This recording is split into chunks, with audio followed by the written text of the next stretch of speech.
Pemirsa, kembali lagi bersama saya Katarina Amelia di Breaking News TV Newscom. Pemirsa, sebanyak 145 negara mendukung Presiden Palestina Mahmud Abbas untuk tetap berpidato di sidang Majelis Umum ke-80 meski Amerika Serikat menolak kehadirannya. Informasi lainnya, pemirsa, Presiden Suriah Ahmed Al-Shara mengungkapkan bahwa negosiasi dengan Israel hampir mencapai kesepakatan yang dapat segera ditandatangani.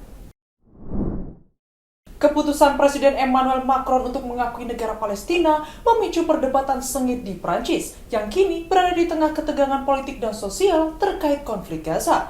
Pengumuman itu dijadwalkan disampaikan dalam sidang umum PBB di New York pada Minggu 21 September.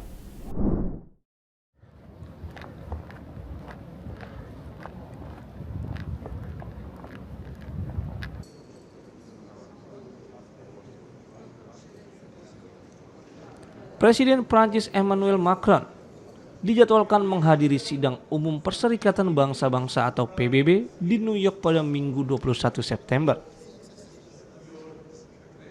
Dengan agenda utama mengumumkan pengakuan resmi terhadap negara Palestina. Langkah ini merupakan kelanjutan dari surat resmi Macron kepada Presiden Otoritas Palestina Mahmud Abbas pada Juli lalu, yang menegaskan tekad Prancis untuk mendorong pengakuan internasional terhadap Palestina dan mengajak mitra global melakukan hal serupa. Setelah Prancis menyatakan niat tersebut, sejumlah negara seperti Inggris, Kanada, Australia, dan Belgia juga mengisyaratkan dukungan.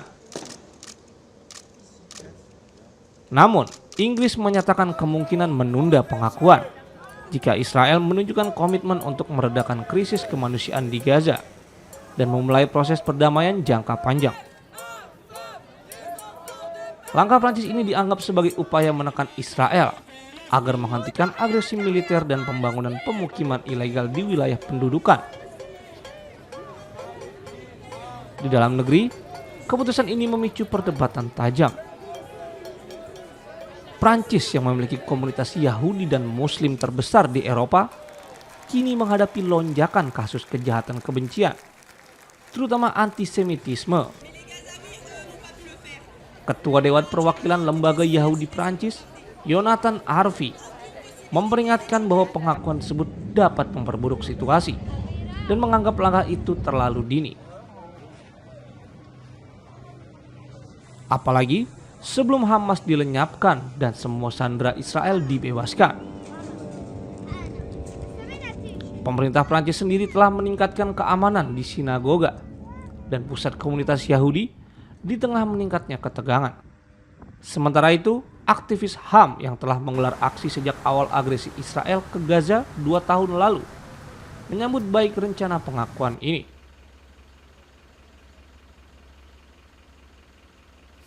Meski menilai langkah tersebut terlambat dan belum cukup untuk menghentikan kekerasan, berdasarkan data Otoritas Kesehatan Gaza, jumlah korban tewas akibat agresi Israel telah melampaui 65.000 jiwa sejak Oktober 2023.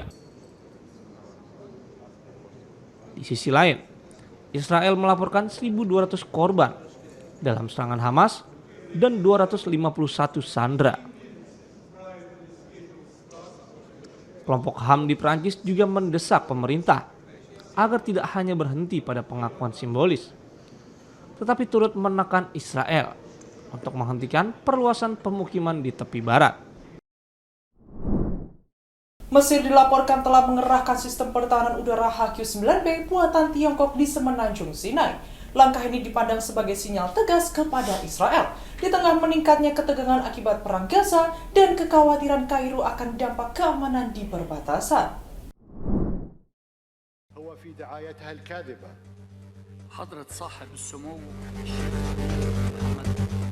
ولشعب إسرائيل أقول إن ما يجري حاليا. Mesir dilaporkan telah mengerahkan sistem pertahanan udara HQ-9B buatan Tiongkok di Semenanjung Sinai. Langkah ini dipandang sebagai sinyal tegas kepada Israel di tengah meningkatnya ketegangan akibat perang Gaza dan kekhawatiran Kairo akan dampak keamanan di perbatasannya. Menurut laporan media regional seperti Middle East Monitor dan Arab Weekly, sistem HiQ-9B ditempatkan di titik-titik strategi Sinai. Pengerahan ini berlangsung bersamaan dengan operasi darat baru yang diluncurkan pasukan pertahanan Israel atau IDF di kota Gaza. Pemerintah Mesir menegaskan bahwa arus masuk pengungsi Palestina ke wilayahnya adalah garis merah dan memperingatkan Israel agar tidak menciptakan instabilitas di kawasan. HiQ-9B merupakan sistem rudal permukaan ke udara atau SAM jarak jauh yang dikembangkan oleh China Precision Machinery Import-Export Corporation atau CPMIAC. Sistem ini dirancang untuk menghadapi berbagai ancaman, mulai dari pesawat tempur, drone, rudal jelajah, hingga rudal balistik taktis. Varian HiQ-9B memiliki jangkauan lebih dari 260 km, mampu mencegat 8 hingga 10 target sekaligus.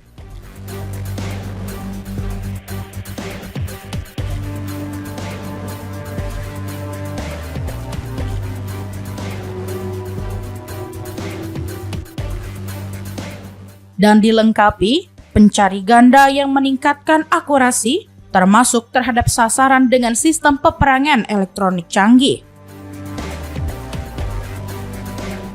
Sistem ini ditempatkan di atas truk dengan sasis type TAS 5388X8 memungkinkan mobilitas tinggi di berbagai medan. Mekanisme peluncuran dingin yang digunakan juga membuat rudal dapat ditembakkan 360 derajat tanpa perlu mengubah orientasi peluncur.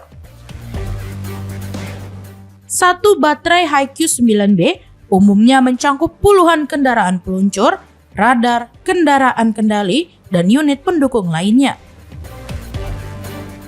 Pakar militer Mesir, Mayor Jenderal Purnawirawan Samir Farak, pernah menyatakan bahwa HiQ-9B telah diintegrasikan dalam jaringan pertahanan udara Mesir termasuk di Sinai.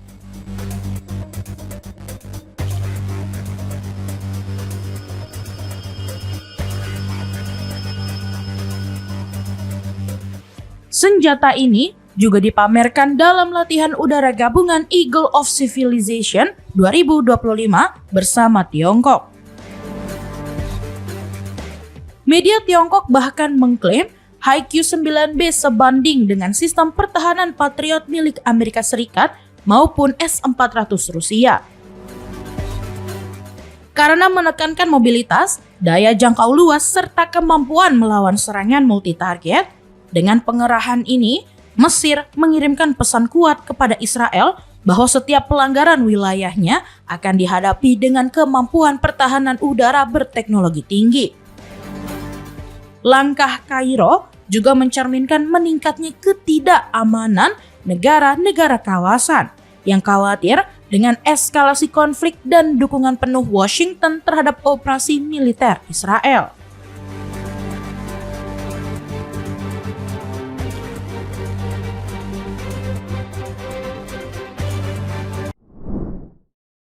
Mayoritas besar negara anggota PBB mendukung Presiden Palestina Mahmud Abbas untuk tetap berpidato di sidang Majelis Umum ke-80, meski Amerika Serikat menolak kehadirannya.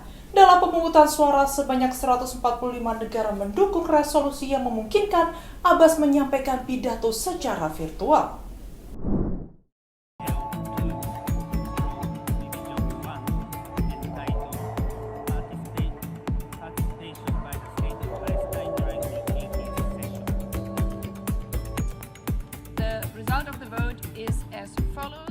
Mayoritas besar negara anggota PBB mendukung Presiden Palestina Mahmud Abbas untuk tetap berpidato di sidang Majelis Umum ke-80, meski Amerika Serikat menolak kehadirannya. Dalam pemungutan suara pada Jumat 19 September 2025, sebanyak 145 negara mendukung resolusi yang memungkinkan Abbas menyampaikan pidatonya secara virtual. hanya 5 negara yang menolak, sementara 6 memilih abstain.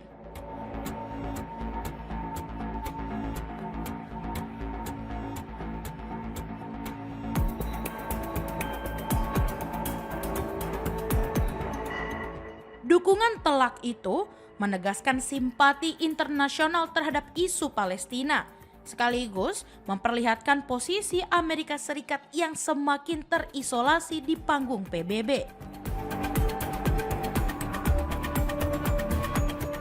Lewat keputusan tersebut, Abbas tetap bisa memberikan pidato secara daring.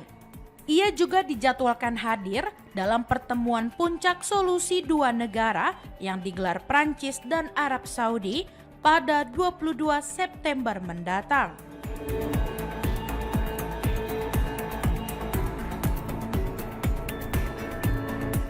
Pertemuan itu diharapkan dapat mendorong lebih banyak negara mengakui kemerdekaan Palestina.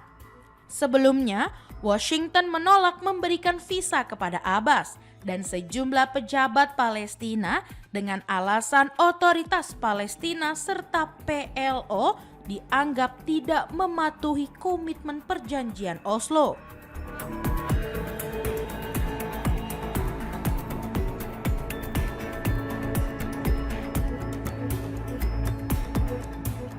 Kebijakan itu menuai kritik karena dinilai bertentangan dengan perjanjian Markas Besar PBB 1947 yang mewajibkan Amerika Serikat mengizinkan diplomat asing menghadiri forum PBB.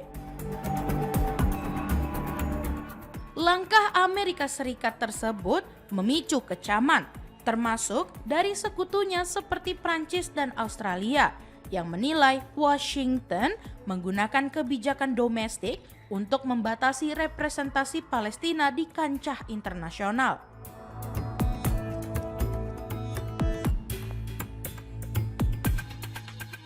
Dengan dukungan 145 negara, perbedaan sikap antara Amerika Serikat dan komunitas global semakin nyata. Sementara Washington berusaha membatasi ruang diplomasi Palestina, banyak negara justru semakin vokal mendorong pengakuan terhadap Palestina sebagai negara berdaulat. Situasi ini membuat kebijakan blokade diplomatik Amerika Serikat dinilai berbalik arah, memperkuat posisi Palestina sekaligus mempermalukan Washington di mata dunia.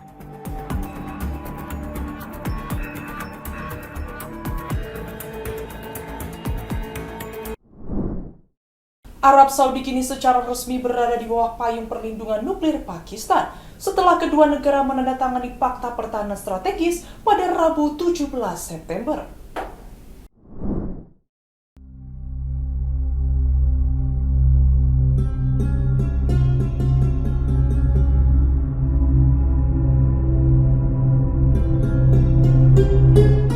Arab Saudi kini secara resmi berada di bawah payung perlindungan nuklir Pakistan setelah kedua negara menandatangani Fakta Pertahanan Strategis pada Rabu 17 September.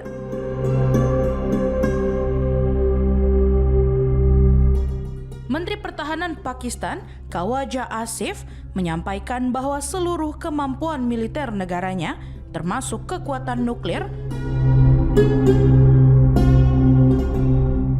masuk dalam ruang lingkup perjanjian tersebut dan dapat digunakan Arab Saudi bila situasi membutuhkan.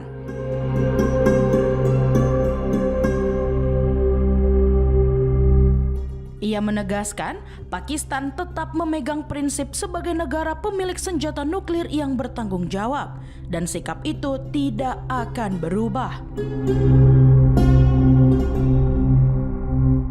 Kesepakatan yang dinamai Fakta Pertahanan Strategis bersama ini diteken saat Perdana Menteri Pakistan Muhammad Shehbaz Sharif melakukan kunjungan resmi ke Riyadh dan bertemu dengan putra mahkota sekaligus Perdana Menteri Saudi Mohammed bin Salman. Isi perjanjian menegaskan bahwa bila salah satu pihak mendapat serangan, pihak lain wajib memberikan perlindungan, termasuk dengan opsi penggunaan senjata nuklir. Penandatanganan Fakta Pertahanan dilakukan hanya 2 hari setelah negara-negara Arab Islam menggelar pertemuan darurat menyusul serangan Israel di ibu kota Qatar Doha pada 9 September. Dalam forum tersebut, para pemimpin sepakat mengutuk keras aksi Israel. Sebagai informasi, hubungan pertahanan antara Islamabad dan Riyadh sejatinya sudah terjalin puluhan tahun.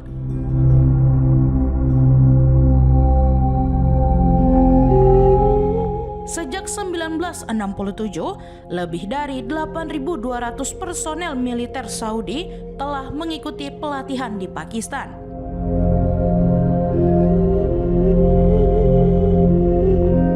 Selain itu, kedua negara rutin melaksanakan latihan bersama yang memperkuat ikatan militer sekaligus memperdalam kerjasama strategis mereka.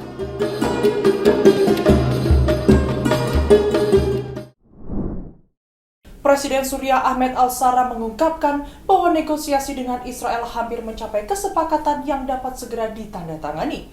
Hal ini serupa dengan kesepakatan pada tahun 1974. Namun ia menekankan kesepakatan yang dimediasi oleh Amerika Serikat ini sama sekali tidak menyiratkan normalisasi hubungan dengan Tel Aviv.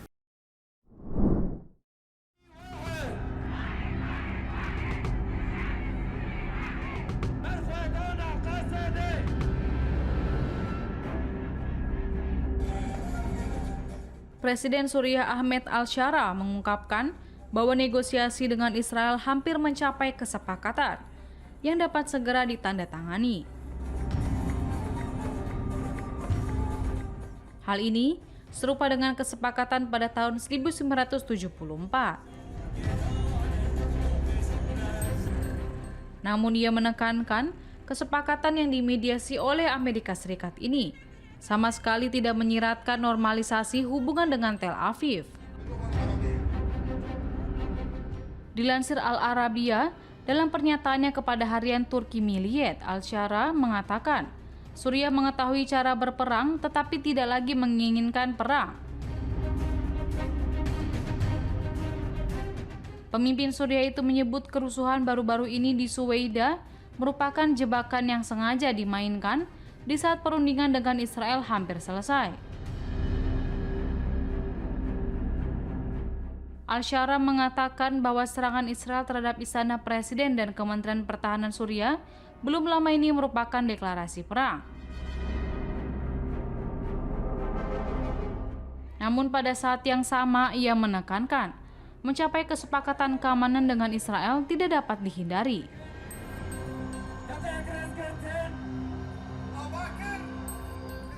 Meskipun komitmen Israel terhadap kesepakatan tersebut masih diragukan.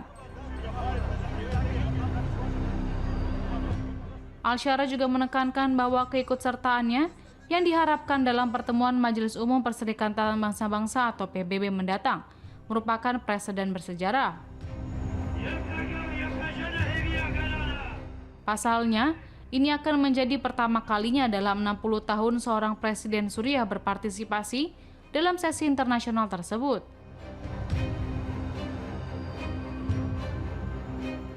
Ia menegaskan ini menandai titik balik baru, dan Suriah kini telah menjadi bagian dari sistem internasional.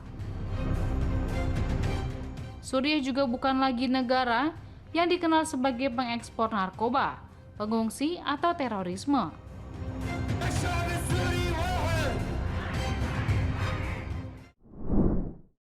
Presiden Prabowo Subianto dijadwalkan akan berpidato di sidang umum ke-80 PBB di New York, Amerika Serikat pada 23 September mendatang. Kehadirannya disebut menjadi momen bersejarah karena mengulang jejak diplomasi sang ayah Profesor Sumitro Joyo Hadikusumo. Diketahui Profesor Sumitro pernah memimpin delegasi Indonesia di PBB pada 1948 hingga 1949.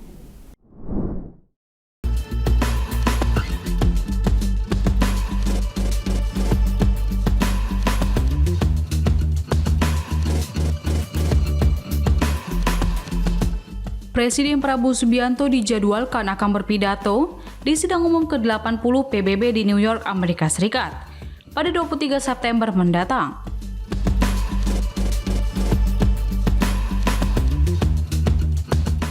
Kehadirannya disebut menjadi momen bersejarah karena mengulang jejak diplomasi sang ayah, Profesor Sumitro Joyo Hadikusumo.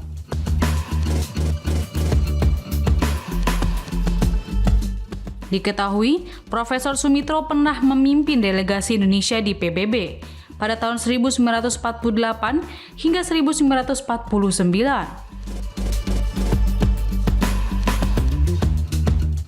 Salah satu kiprah terbesarnya adalah memorandum yang mengecam agresi militer Belanda hingga dimuat di The New York Times pada 21 Desember 1948.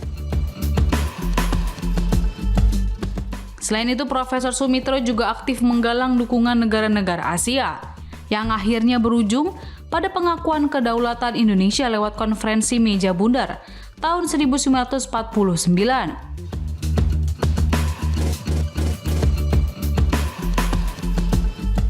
Pendiri Foreign Policy Community of Indonesia, Dino Pati Jalal, menilai bahwa kehadiran Prabowo sebagai kelanjutan tradisi keluarga pejuang diplomasi. Ia mengatakan kehadiran Prabowo bisa menjadi angin segar di tengah merosotnya semangat multilateralisme global.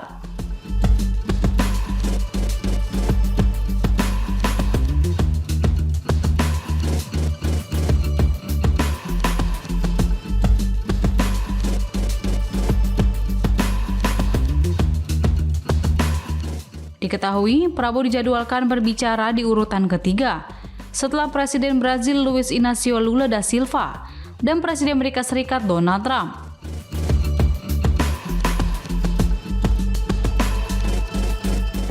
Pidato ini juga dinilai menjadi momentum penting untuk mempertegas posisi Indonesia sebagai bangsa besar yang aktif di garis depan diplomasi internasional.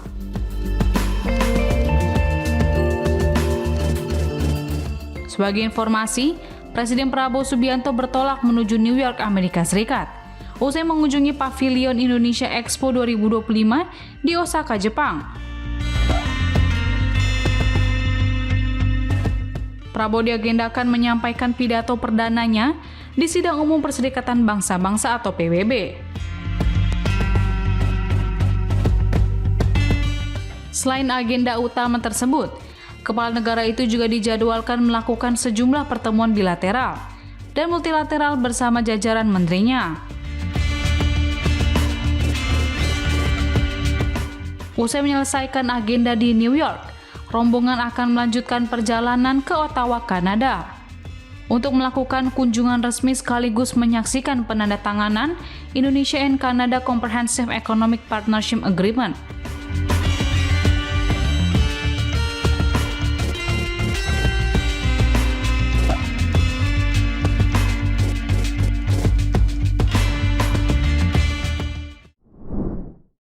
Sejumlah bintang Hollywood dan selebritas Inggris bersatu dalam konser amal bertajuk Together for Palestine yang diadakan di OVO Arena Wembley, London pada Rabu 10 September 2025.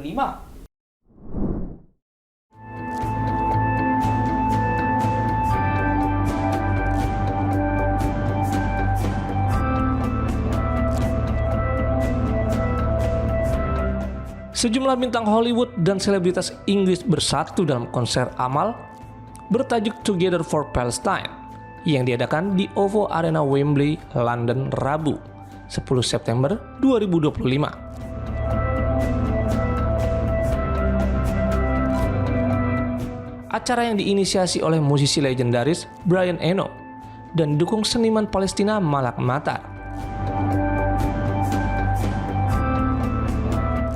Sebagai direktur artistik, ini berhasil mengumpulkan lebih dari 2 juta dolar Amerika Serikat atau sekitar 32 miliar rupiah untuk bantuan kemanusiaan di Gaza. Dana yang diperoleh dari penjualan tiket, donasi online, serta merchandise tersebut akan disalurkan melalui lembaga amal Inggris. Choose Love ke organisasi seperti Palestine Children Relief Fund dan Palestinian Medical Relief Society. Dalam konser yang dihadiri lebih dari 12.500 penonton tersebut, Florence Pugh yang dikenal melalui perannya di film Black Widow, ia menyampaikan pandangan bahwa sikap diam di tengah penderitaan bukanlah bentuk netralitas, melainkan merupakan bentuk keterlibatan.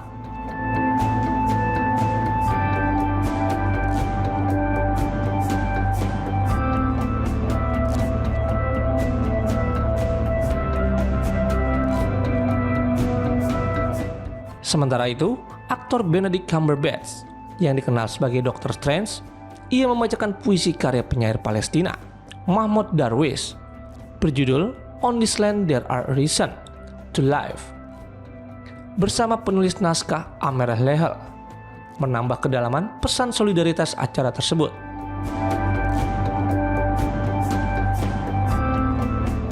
Selain Pugh dan Cumberbatch, sejumlah artis lain seperti Richard Gere, Nicola Coughlan, dan Riz Ahmed juga tampil dan menyampaikan dukungan mereka.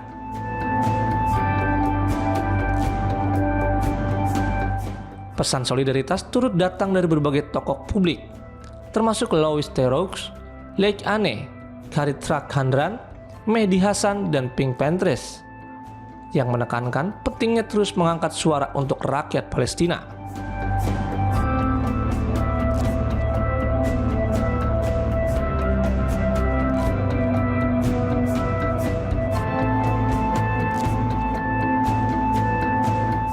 Konser ini juga dimeriahkan oleh musisi dunia seperti Damon Albarn, James Blake, Bastille, dan Hot Chip. Serta seniman Palestina Nay Barghouti, Sen Levin, dan Farhad Sulaiman. Bahkan ada rekaman video dukungan disampaikan oleh tokoh lain seperti Cillian Murphy, Billie Eilish, Joaquin Phoenix, dan Brian Cox yang menyerukan gencatan senjata segera. Solidaritas yang ditujukan oleh Florence Pugh dan para artis dunia ini mencerminkan perhatian global yang semakin kuat terhadap kondisi warga Palestina di tengah blokade dan konflik yang terus berlangsung di Gaza.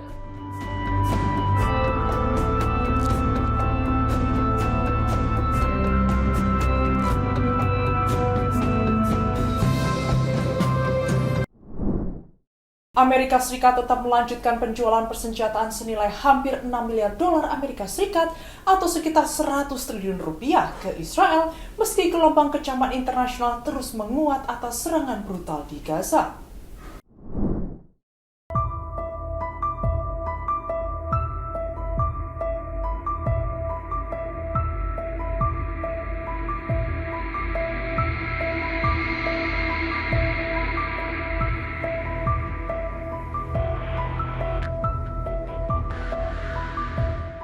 Amerika Serikat tetap melanjutkan penjualan persenjataan senilai hampir 6 miliar dolar Amerika Serikat atau sekitar 100 triliun rupiah ke Israel.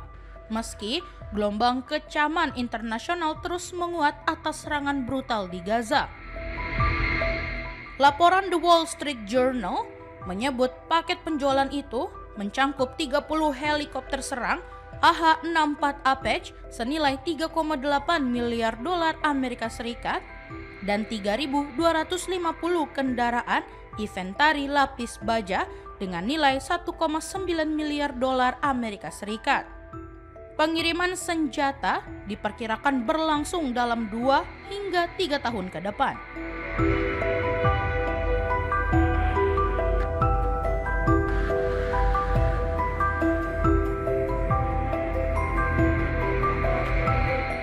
Menurut dokumen resmi, pembelian tersebut menggunakan anggaran bantuan militer asing yang rutin diberikan Washington kepada Israel. Saat ini, Departemen Luar Negeri Amerika Serikat tengah meminta persetujuan 4 pimpinan kunci Partai Republik dan Demokrat di DPR maupun Senat. Dengan dukungan bipartisan yang kuat, peluang Kongres meloloskan kesepakatan itu dinilai hampir pasti.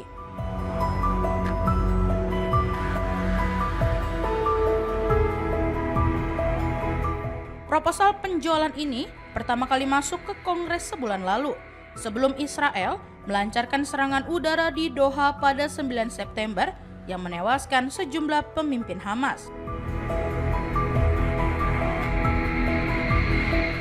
Insiden itu memicu kecaman luas, namun tidak banyak memengaruhi sikap politik Amerika Serikat.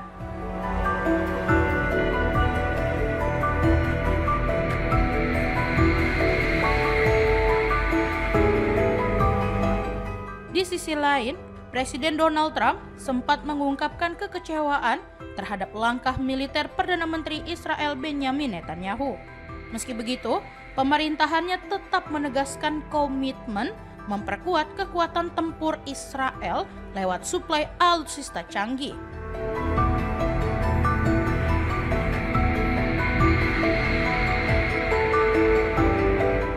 Langkah ini diyakini akan menambah sorotan global terhadap peran Washington dalam konflik Gaza karena dianggap berisiko memperpanjang perang dan penderitaan warga sipil Palestina.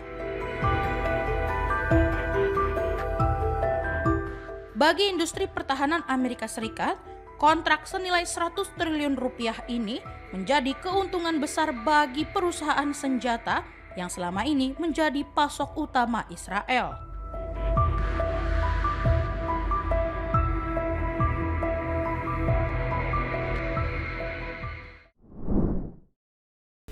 Demikian informasi yang dapat kami sampaikan pemirsa. Terima kasih telah bergabung bersama kami. Saya Katarina Amelia dan seluruh tim yang bertugas mengucapkan sampai jumpa di Breaking News TV One Newscom berikutnya.